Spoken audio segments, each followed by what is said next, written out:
ہمارا آج کا محاورہ ہے بہتی گنگا میں ہاتھ دھونا۔ آئیے اسی محاورے پر مشتمل آج کی کہانی سنتے ہیں۔ رضوان ایک چھوٹے قصبے میں رہنے والا عام سا شخص تھا۔ اپنی زندگی میں اسے کوئی خاص کامیابیاں حاصل نہیں ہوئی تھیں۔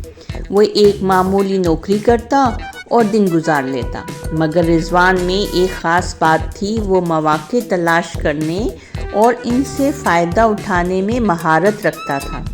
جیسے ہی اسے کوئی آسان موقع ملتا، وہ اس سے فوراً فائدہ اٹھانے کی کوشش کرتا۔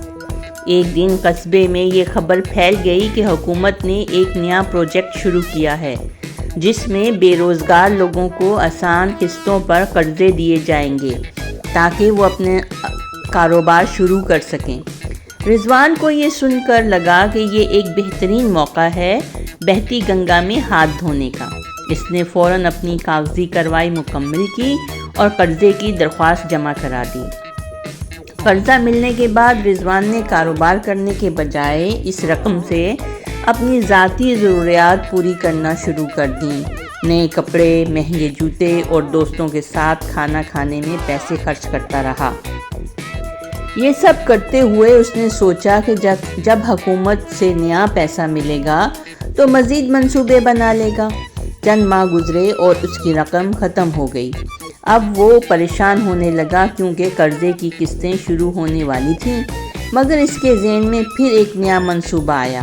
اس نے سوچا کیوں نہ کسی اور نام سے دوبارہ قرضے کی درخواست دی جائے۔ اس بار اس نے اپنے ایک دوست احمد کے نام پر قرضے کی درخواست دی اور پیسے لے کر پھر اپنی عیاشی میں مشغول ہو گیا۔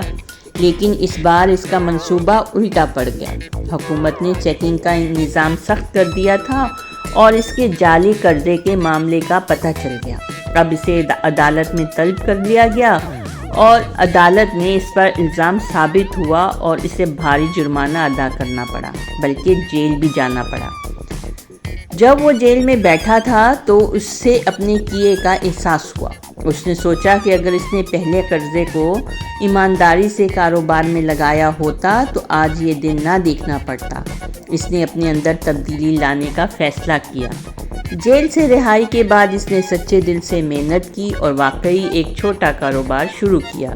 اس تجربے نے اسے سکھا دیا کہ آسانی سے آنے والے مواقع ہمیشہ کامیابی نہیں دیتے، بلکہ محنت اور دیانتداری ہی انسان کو دیر پا کامیابی دے سکتی ہے۔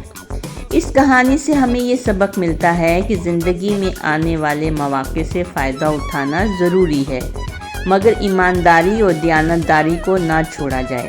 بہتی گنگا میں ہاتھ دھونا تبھی درست ہے جب اس سے کسی کو نقصان نہ پہنچے اور یہ ہمارے اصولوں کے مطابق بھی ہو۔